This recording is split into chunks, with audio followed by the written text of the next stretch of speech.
Peretas yang menggunakan nama akun Bjorka saat ini dicari oleh Satuan Tugas Kebocoran Data Pribadi yang dibentuk Menko Polhukam. Saat ini Satuan Tugas yang terdiri dari Menko Polhukam, BSSN, Polri, BIN hingga Kemkominfo sudah mengidentifikasi pemilik akun dan lokasi Bjorka. Satgas juga mengklaim tidak ada rahasia negara yang bocor oleh Bjorka. Selain itu menurut Satgas juga menilai motif Bjorka adalah mencari keuntungan pribadi alias motif ekonomi, termasuk ikut berkomentar situasi politik Indonesia, tapi masih terkait dengan motif keuntungan pribadi. Sebelum kebocoran data pribadi yang dilakukan oleh Bjorka, warganet di Indonesia sudah mulai peduli dengan keamanan data pribadi mereka. Dari hasil survei persepsi masyarakat terkait perlindungan data pribadi oleh Kominfo di tahun 2021, hasilnya 69,2% warganet tidak setuju jika penyedia platform membagi data pribadi mereka.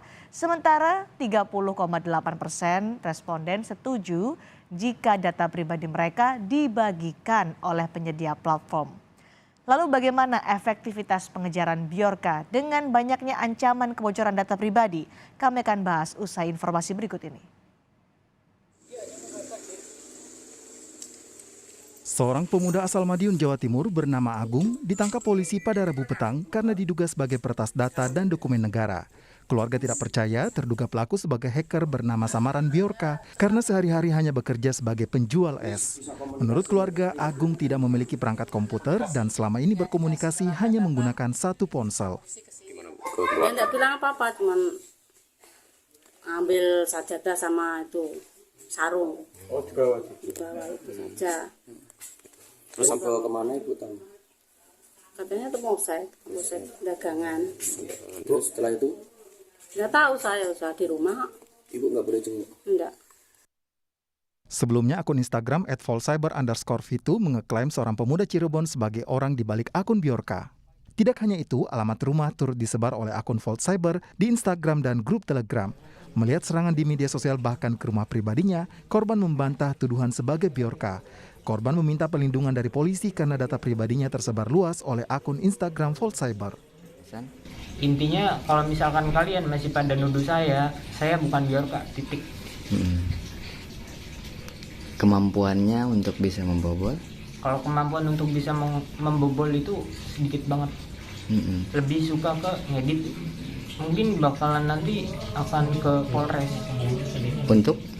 Untuk menyelidiki yang tentang fault itu. Maksudnya mau lapor polisi? Merasa terganggu nggak dengan kondisi ini? Terganggu banget. Polri membenarkan penangkapan seorang pemuda di Madiun, Jawa Timur karena diduga terkait Bjorka. Meski demikian, Kepala Divisi Humas Polri Irjen Dedi Prasetyo menyebut tim sus belum bisa menyimpulkan apakah yang bersangkutan itu benar seorang peretas atau hacker. Yang di Madiun sedang didalami terkait menyangkut masalah yang bersangkutan, ya, gitu. Semuanya masih bekerja semuanya di tim sus ini. Belum disimpulkan seperti itu karena masih didalami oleh tim sus ya. Dalam laman forum peretas dan grup Telegram, Bjorka malah menantang Satgas menangkap dirinya. Bjorka mengunggah konten yang menyebut penangkapan di Madiun adalah salah sasaran atau salah tangkap. Sebelumnya pemerintah mengeklaim sudah mengantongi identitas peretas data Bjorka. Menko Polhukam Mahfud MD menyebut belum ada data rahasia negara yang bocor oleh Bjorka. Menko Polhukam menilai motif Bjorka membocorkan data adalah faktor ekonomi dan politik. Untuk itu pemerintah meminta masyarakat tetap tenang. Kita terus menyelidiki karena sampai sekarang ini memang gambaran pelakunya sudah teridentifikasi dengan baik oleh BIN dan Polri, tetapi belum bisa diumumkan. Gambaran siapa dan di mananya itu kita sudah punya alat untuk melacak itu semua. Pakar digital forensik Ruby Alamsyah menilai belum tentu Bjorka adalah seorang peretas. Peluangnya Bjorka bisa jadi hanya perantara atau broker dalam jual beli data. Narasi Bjorka menurut Ruby Alamsyah dalam penjualan data pribadi tidak sepenuhnya valid. Bjorka ataupun penjual data seperti Bjorka itu adalah peretas secara langsung. kebanyakan pelaku penjual data di forum-forum sejenis itu adalah broker atau pihak ketiga saja yang menerima data tersebut dari peretas yang menjual, alias dia hanya pihak ketiga, hanya broker. Jadi belum tentu bisa dipastikan. Tapi kalau kita baca narasi yang disebutkan ataupun yang dituliskan Bjorka di forum-forum tersebut, itu baik narasi sama konten datanya sebenarnya tidak cukup banyak yang tidak valid atau tidak 100% benar. Jadi agak berlebihan di narasi tapi datanya ternyata kurang tepat. Bjorka diduga telah membocorkan dengan cara menjual data pribadi penduduk Indonesia. Data yang dijual mulai dari data 1,3 miliar registrasi SIM card nomor Indonesia, 105 juta data pemilih pemilu 2019, hingga 26 juta data IndiHome. Kini perlindungan data pribadi warga menjadi penting di tengah maraknya kasus kebocoran data pribadi yang diperjualbelikan. Tim Liputan, Kompas TV. Kami bahas soal upaya Satgas Siber memburu hacker Bjorka dan juga upaya melindungi data pribadi masyarakat bersama dengan pakar teknologi informatika Heru Sutadi. Selamat malam Pak Heru. Selamat malam Cindy. Pak Heru, Anda menilai bagaimana upaya pemerintah melalui Satgas memburu hacker Bjorka ini? Ya, jadi memang menyelesaikan persoalan keamanan siber, keamanan data ini kan tidak bisa dengan cara narasi gitu ya. Kemarin-kemarin kan narasi, sehingga kita memerlukan aksi dengan kehadiran tim pelindungan data ini, Satgas Pelindungan Data. Ini merupakan satu langkah maju gitu ya, kita perlu apresiasi. Tapi memang ini kan baru langkah awal. Langkah berikutnya adalah bagaimana yang membocorkan data ini, apakah Bjorka atau mungkin ada Bjorka lain di belakang itu untuk dapat dikenali gitu ya. Ini siapa, dari mana, di mana. Kalau bisa memang diamankan gitu, karena persoalan kebocoran data ini kan sudah begitu sering mengemuka dalam beberapa bulan terakhir ini. Oke, Anda mengapresiasi langkah yang dilakukan oleh Satgas. Mahfud MD menyatakan sudah mengantongi identitas, sudah mengantongi lokasi hacker yang disebut Bjorka itu. Tapi hari ini kita mendengar informasi bahwa hari Rabu kemarin ada penjual es yang ditangkap di Madiun.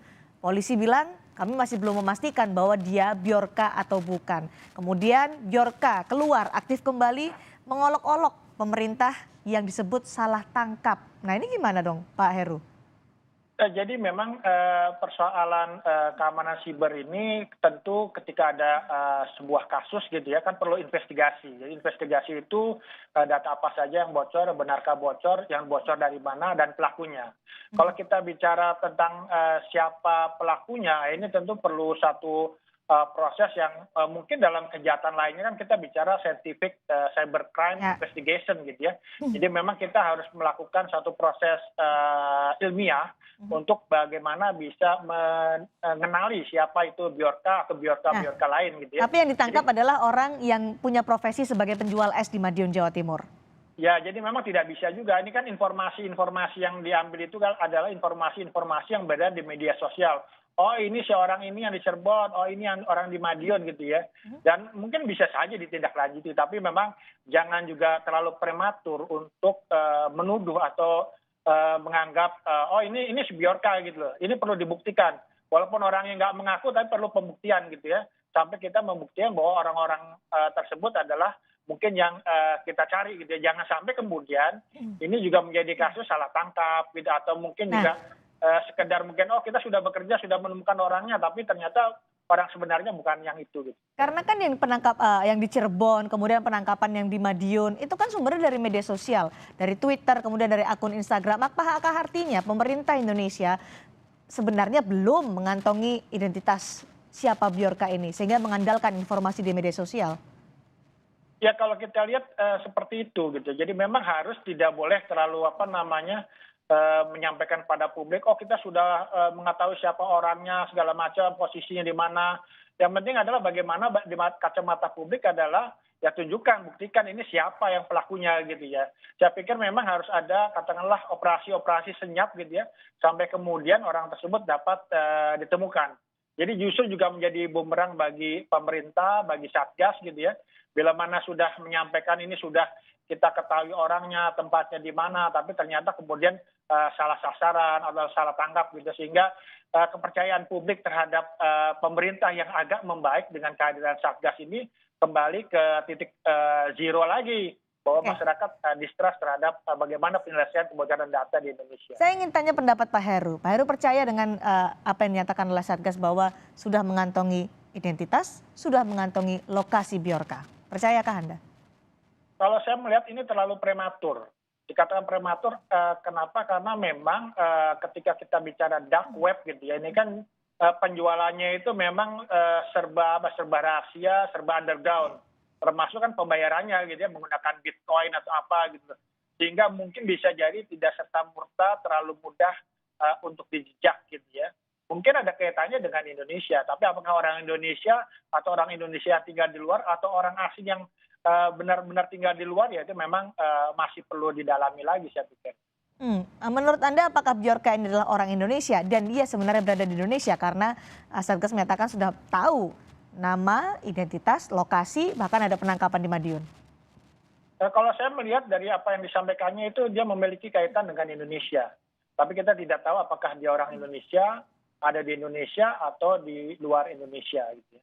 Tapi memang dari kicauannya, dari pernyataannya, dari data-data yang dibuka gitu ya, menandakan bahwa sebenarnya dia tahu tentang Indonesia. Karena ada tokoh-tokoh yang sebenarnya tidak ditokohkan di Indonesia tapi dibuka datanya gitu ya, karena mungkin ramai di media sosial atau mungkin dia tahu siapa orang tersebut. Gitu. Ya, Mahfud MD juga menyatakan bahwa data yang dibocorkan oleh Bjorka ini tidak sepenuhnya benar. Ada yang salah kalau kita melihat data dari Luhut Binsar Panjaitan yang dibantah. Saya tidak vaksin hanya 2 kali seperti yang dibocorkan oleh Bjorka, saya vaksin 4 kali. Kemudian Erick Thohir juga membantah data-data yang dibocorkan oleh Bjorka. Jadi sebenarnya menurut Anda apakah Bjorka ini betul ia meretas data-data yang tokoh-tokoh dari pemerintah Indonesia, atau sebenarnya ia bukan peretas data yang penting bagi pemerintah atau rahasia bagi pemerintah seperti kata Satgas? Ya sebenarnya dalam undang-undang PDP yang mungkin dalam pembahasan di DPR dengan pemerintah memang ada data umum dan data spesifik. Tidak disebutkan NIK itu sebagai data umum atau spesifik. Tapi kalau kita lihat dengan orang mengetahui NIK, mengetahui alamat, mengetahui terutama data kesehatan ya. Kalau data kesehatan itu data spesifik gitu loh. Sehingga kalau kita bilang apakah data tersebut merupakan data pribadi masyarakat, iya itu data pribadi masyarakat. Apakah itu valid atau tidak, ya tergantung memang. Kalau kita lihat biasanya para peretas, para hacker gitu ya, dia itu tidak melakukan peretasan yang kemudian dibuka pada hari itu juga. Biasanya mereka mengumpulkan data berbulan-bulan, bertahun-tahun sampai kemudian dia buka data tersebut pada saat yang tepat atau pada saat dibutuhkan. Bisa jadi sertifikat vaksin yang kemudian disampaikan oleh peretas gitu ya, atau mungkin melalui Bjorka, itu bisa jadi data yang valid saya pikir. Walaupun mungkin dalam perjalanannya karena mungkin data ini adalah data 1 tahun yang lalu atau data 2 tahun yang lalu sehingga updating itu tidak sempat tercapture gitu ya. Tapi mungkin itu ada nomor vaksin yang saya pikir nomor vaksin, sertifikat vaksin yang valid. Walaupun mungkin dalam perjalanannya sudah melakukan ada penambahan booster atau apa gitu. Oke, kemudian Bjorka juga ikut berkomentar soal situasi politik. Bahkan dalam tweetnya yang menyatakan ada hubungannya dengan orang yang dapat dikatakan bisa kita sebut eksil begitulah. Soal zaman Orba waktu itu dia bercerita di Twitter. Menurut Anda wajarkah peretas punya sikap seperti itu? Ya betapapun kalau kita lihat motif utamanya kan kalau ketika terjadi peretasan dan dijual itu adalah motif utamanya adalah finansial. Artinya bahwa dia menjual data tersebut untuk mendapatkan uang gitu ya. Nah ini kan seolah-olah memang kemudian karena di sisi lain juga masyarakat Indonesia kan seperti menokohkan Bjorka gitu ya. Karena mungkin masyarakat sudah tidak bisa berbuat apa-apa, datanya bocor, sehingga dia agak senang masyarakat nih ketika Bjorka membocorkan gitu ya. Tapi kalau saya melihat bahwa isu-isu selain isu finansial itu merupakan isu-isu yang didorong masyarakat untuk bisa seolah-olah membuka nih data-data pejabat publik atau tokoh-tokoh yang mungkin dikenal masyarakat atau tokoh yang kontroversial di mata masyarakat. Oke, terakhir Pak Heru, kesulitan dan tantangan apa yang harus ditaklukkan pemerintah untuk bisa membongkar atau menangkap Bjorka?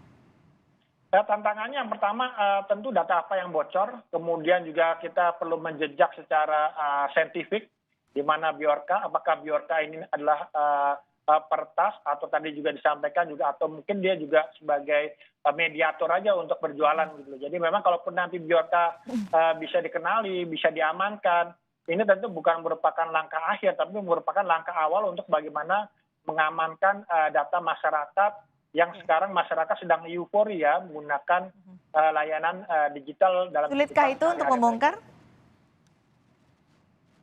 Sulitkah untuk membongkar, Pak Heru? Ya, dibongkar bisa saja. Tapi kan juga kalau misalnya persoalannya adalah ketika Bjorka itu adalah tidak tinggal di Indonesia dan bukan warga negara Indonesia. Dari beberapa kasus yang pernah terjadi, itu kita kesulitan untuk menangkap orang-orang yang memang sudah bukan warga negara Indonesia atau bukan warga negara Indonesia dan tidak tinggal di Indonesia. Masih terus diburu oleh pemerintah. Terima kasih pakar teknologi informatika Heru Sutadi berbagi pandangan bersama kami di Sapa Indonesia malam hari ini.